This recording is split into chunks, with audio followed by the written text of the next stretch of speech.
When now things are starting to come out in a form of a television and they see things they do not know. That they can't even come to me. I will only hear from my sister. Baba was crying yesterday.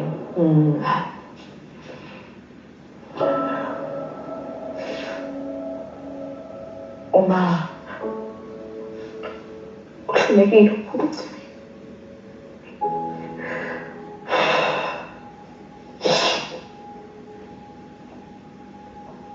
Sure.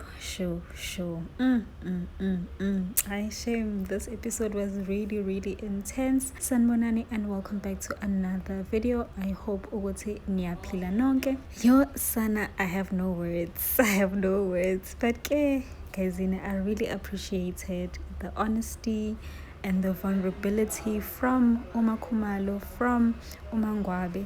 I felt like Uma Yeni wasn't as vulnerable as the other wives, but she also did speak out. She didn't mince her words, but you can tell nje ukuthi naye she is hurt and angry. Ngiyazi ukuthi season 10 guys uzoshisa ngempela, because we're gonna see abantu be respond to the things that are being said kule season. Amakhosikazi bakithi awasanendaba bakithi sebekhathele and ngiyabazwela. But Kesanas, they have decided to stay in this marriage. They have decided to stay broken, as the psychologist said. So Kesanas, ayikho into esingayenza ngalokho. Shuthi bazokhala ziyakhona, abanye bazoyiqinisa, but at the end of the day sonke singababukeli kumele sifunde isifundo kubona. Empilweni nje akumele ukuthi uze uyifake entweni ukuze ubone ukuthi iyingozi. Kuhle nje ukuyibukela kude ushuthi no, this izongifaka enkingeni, but onendlebe uzolalela. The irony of all of this ukuthi wonke lamakhosikazi azele amantombazane, and it's going to be interesting to see ukuthi zonke lezi imfundiso lezi abayifundisa ingane zabo bazoyimela yini ekugcineni. Ukube ngiseyicathuleni zabo nje bakithi bengeke ngimbukele phansi uSnake, because she's not far off ukubona ukuthi lesimo lesizo endapha kanjani, because naye uSnake unayo i-father wound, and we can see ukuthi nalamanye ama-daughters nawo azokhula ne-father wound, because ukuyimanje nje each wife ukakhulume ukuthi idaughter yakhe iphatheka kabuhlungu kanjani mayiza ukuthi uma wakhe akahleli kahle emendweni wakhe, and bafise ngathi bengahamba bemshiye ubaba wabo. So imagine leyo mentality le uzokhula nayo ukuthi uma wami uhlele endaweni la angajabulile khona. Njengoba nje umseleku engazwani noMakhumalo, you have to wonder ngempela ukuthi i-relationship yakhe noMpilo yona ihamba kanjani. Remember uMpilo ukuthi akakangeniswa esibongeni sakamseleku ngokufanele namanje, and kubukeka sengathi uyakusebenzisa lokho against uMakhumalo and uMpilo. And in one of the episodes, remember, we watched Umseleku having a conversation noMangwabe ethi angeke wenziwe phela lo msebenzi ukungeniswa kwaMpilo esibongweni bengakabi right benoMakhumalo, which means if uMakhumalo uyafuna wenziwe lo msebenzi kumele adlulise konke okumphathe kabi. And I hope that uMpilo uyayibona leyo nto, and she's smart enough to be patient with uMakhumalo, because at the end of the day ayimdingi vele lento uMakhumalo. If uMseleku ubefuna ufaka uMpilo esibongweni sakamseleku ngabe kade wakwenza. It is clear ukuthi uyayisebenzisa leyo nto to get what he wants from uMpilo, from uMakhumalo, and kuyabonakala ukuthi ubeka idingo zakhe phambili kunezidingo zengane. Akabona ukuthi lento yesibongo ibaleke kangakanani enganeni yakhe. Hayi kusazoshuba ngempela, kusazoshuba. How's your relationship as the wife of Ubaba Mseleku? Mina i-relationship yami nabo iyafana ngendlela engibatrisa ngayo. Akekho umuntu engimtrisa ngendlela ehlukile. Ayikho into engahlala sihlale kanje. So bane-life yabo abantu, nami ngine-life yami.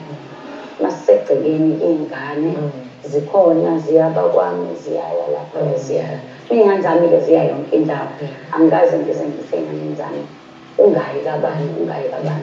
But ngiyazi ukuthi abanye bethu bebesho ukuthi anezingane zabo zingangeni bami kwesinye isikhathi, kodwa bona ukuthi bona bebengazi ukuthi ngiyakwazi.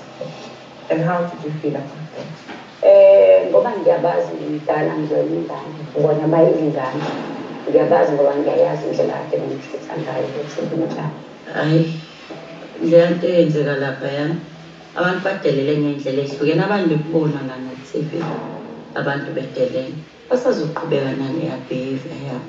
As a family, aninayo indlela mhlambe nivumelene ngayo ukuthi this is how we address conflict kanye nama-differences.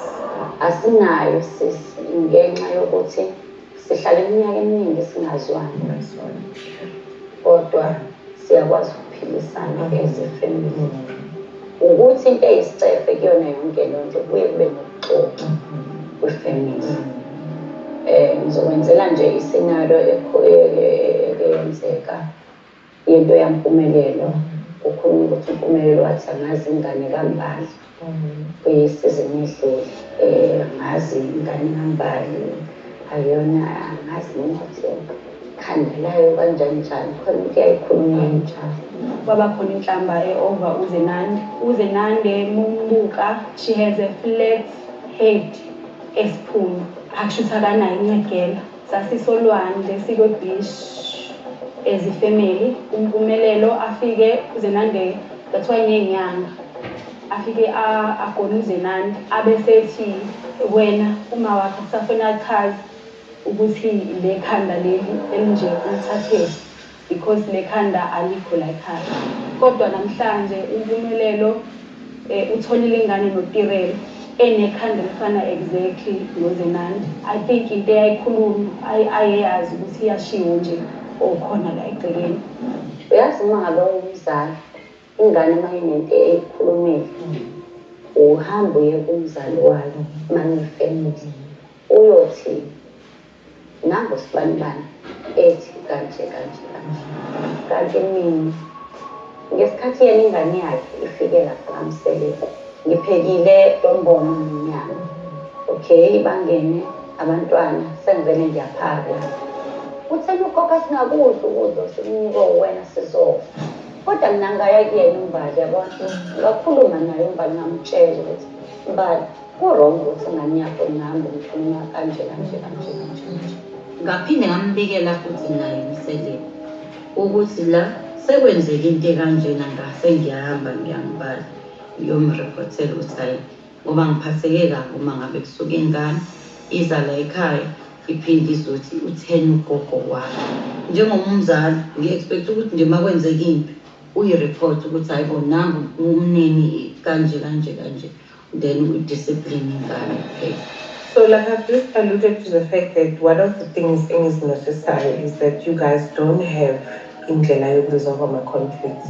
I think moving forward is one of the things that I would recommend that the family needs to work on, because i-conflict I think kunina kuphela, but kwesinye isikhathi like you're saying kuba izinto eziqhamuka from the side labantwana, and sometimes it's the outsiders as well, not just people abasegcekeni, you know. And from what I'm noticing is that some of the things are not really worth the damage ezigcina ziyibanga. Mina ngimdala mina sisi, so ikona ngithi mina umusa noma angabe sashintsha mina ayenze ngendlela enza ngayo nomsebenzi mina. Into kufanele ayenze nje ukuthi anakekele izingane zakhe 100%, enze sure ukuthi ke into izidingo zezingane zakhe uyazenza, uyazondla ingane zakhe ngendlela okufanele azondle ngayo ukuze sibe right mina naye. Kahle kahle nje ayi bandla noma ngayeka ngingasashintsha asale bayilelo phupho la bayilo. How's your day been? Okay. Drawing from Edina Yaizolo and also just memories that you have in terms of the good times and the bad times, where do you think the conflict may have started? I think the conflict starts where you remind a person of the things that he said to you, that he is now changing and make you the bad person of that.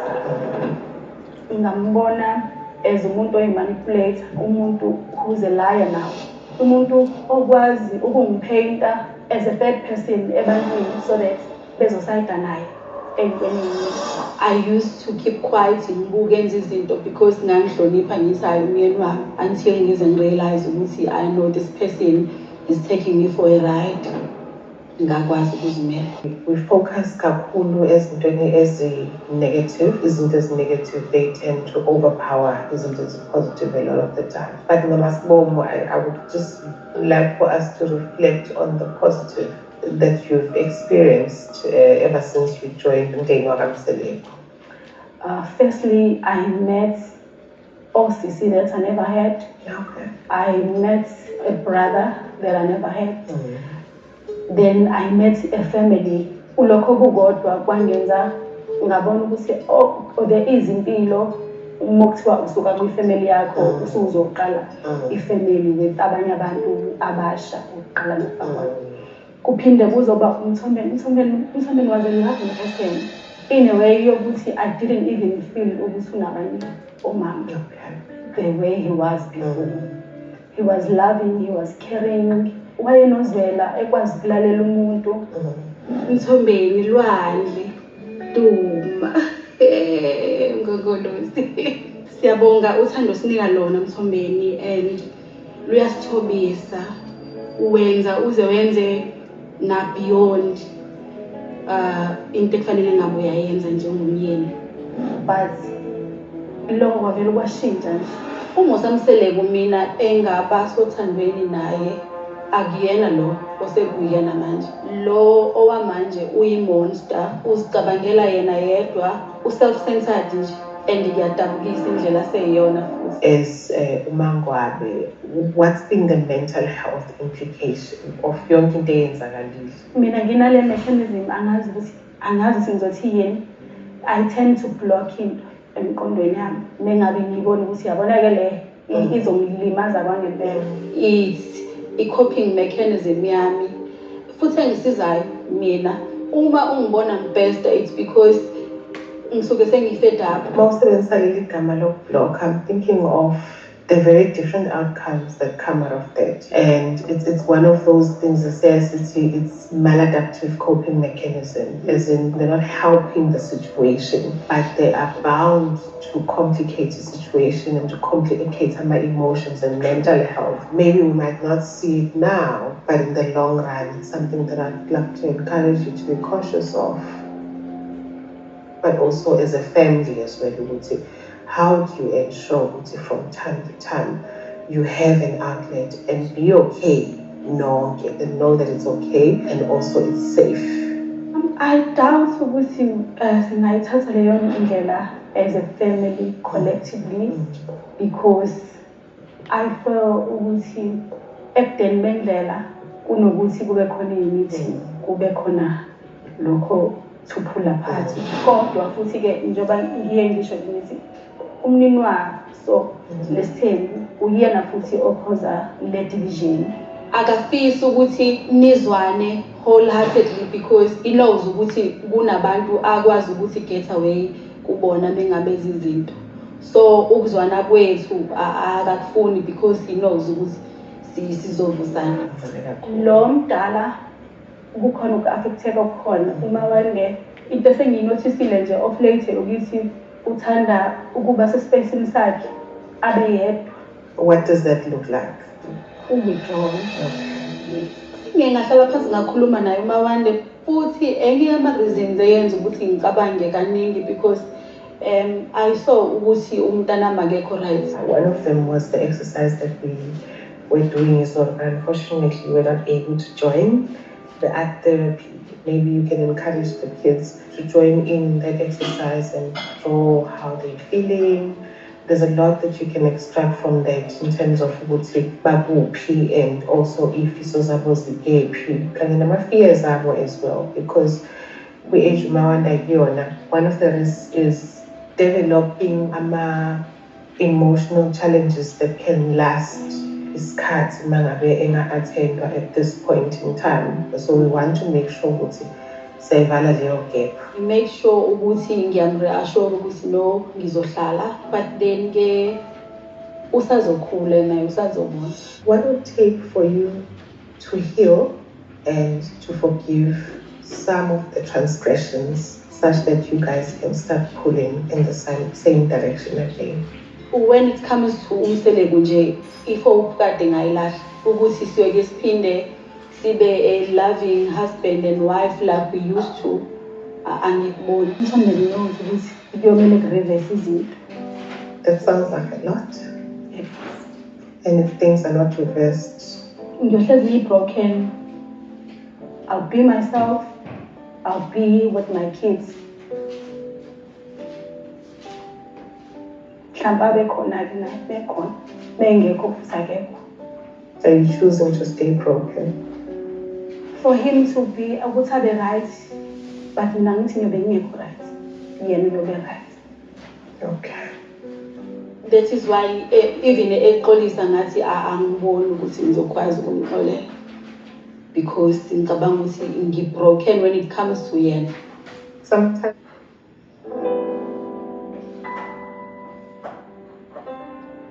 Part of me do, part of me doesn't. It has become tough ukuthi ngimthande because usengihlukumezile kakhulu. Kiyabonga for your time. I also thank you for your time Okay. and looking forward to siphinde walk the journey because I think I need someone, especially for my kids. Yeah, definitely. All right. Ngizocela ungitholela umama Khumalo. Okay. After that. Ngiyabonga. See you next time. All right. I'm happy and ngiyabelieve ukuthi kungisizile vele going forward umuntu engizoba nendaba naye mina then ubaba umseleke uzoziphilela impilo yakhe nami ngiziphilela impilo yakhe.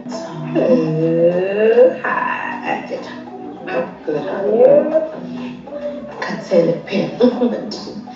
It's been a long day. Phela, of course. I'm comfortable ngosi sinodon onginikezile into yokuthi cha ngimethembe endleleni enzengayo izolo ngiyamthemba ukuthi namhlanje sizokwazi ukuba nesikhathi esikahle naye.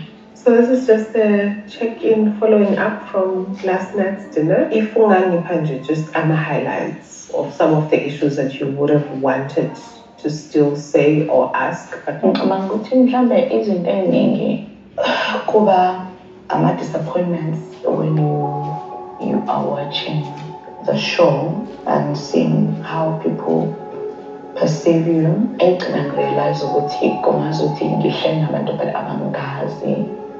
Mawulalela izinto esuke zikhulunywa ngawe mawuzizwa uyarealize ukuthi oh okay akekho umuntu owazi yonke lento engiyazi ngami ongakhuluma kanje.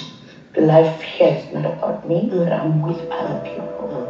I need to understand that we are not the same. Mhlambe me understanding that has put me at a good disadvantage because bengize ngafika la khona umina ngimluza ngoba I'm trying to put everyone else phambili ngavuleleka kakhulu kwaze mhlawumbe ikho kungilimaze kakhulu ngingabe nayo come back because what more can I give because I know I've given my all until I lost myself in the process. I mean, I'm a happy soul. I don't think twice mangifanele ngiqhamukele kumuntu angicabanga ucabanga ukuthi kombe mangiqhamuka yini kumele ngisho or ngiyenze. I just know ukuthi qhamukela kumuntu and I must just be happy. But I ended up having to think twice before I can do anything. I ended up not being sure ukuthi my character iyabalimaza abanye abantu because if I'm just happy, I will hear words like uyababa cabanga ukuthi ungcono. Into eyenzakalayo kwi-setup yethu if you are all of the above awamkeleki kahle ngoba kube ngathi uzenza muhle. For me, there are times that's also how we lose our sense of well-being when it comes to mental health because suddenly learning izinto ezintsha ezingasiwena may mean that you are no longer enjoying. Correct. There's no more joy in your existence and your interactions because you are holding back. It's draining a lot. It takes so much from me. Like it takes me. Imagine not to be accepted emndenini wakho as who you are. There's no way ukuthi zinganga affect lezo zinto lezo. ngithawula ngiphosile when it comes to cabanga ukuthi khona into engisengalala ngivuke unormal wami sekumele ngijwayele nje ukuthi akukho normal. Do you mean that you've also given up on maybe working on that sisterhood again? That is correct. Yes, I have. Let me just sit back and relax and ngiphume ey'ntweni. I came to the realization that I'm trying along. So, I'm trying to learn the new normal. Just this polygamy, and I thought they are one day.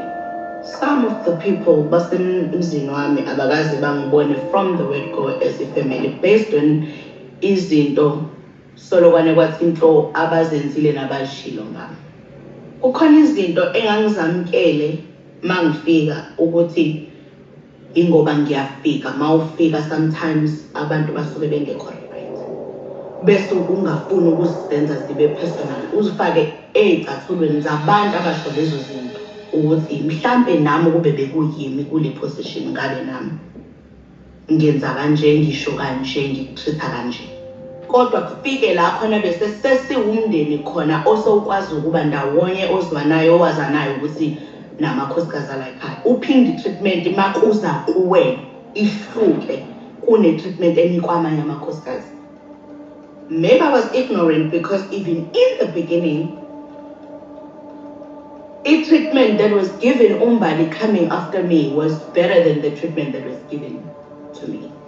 At some point I was told and I will never accept Utobile God I can accept Umbali. So akona nje phela ukuthi yingoba usuku umuntu efika kusho ukuthi usuke decide ukuthi nje angigcwali so kusho ukuthi my family and my friends, they've been there for me. When now things are starting to come out in a form of a television and they see things they do not know. That they can't even come to me. I will only hear from my sister. Baba was crying yesterday.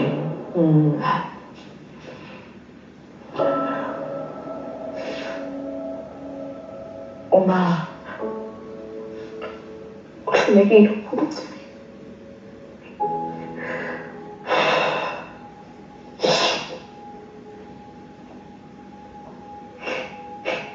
my brothers are angry.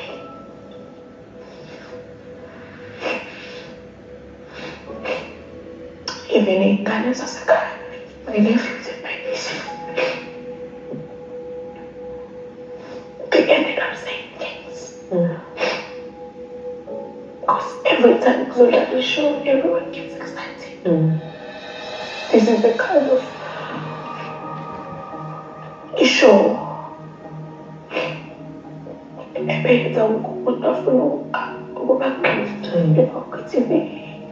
I'm proud of us as their children. But now you cannot change because they don't know what is going to be said by them, by their children. Sing in themselves live. I'm crying because now I'm starting to be scared. What if this is the end of everything?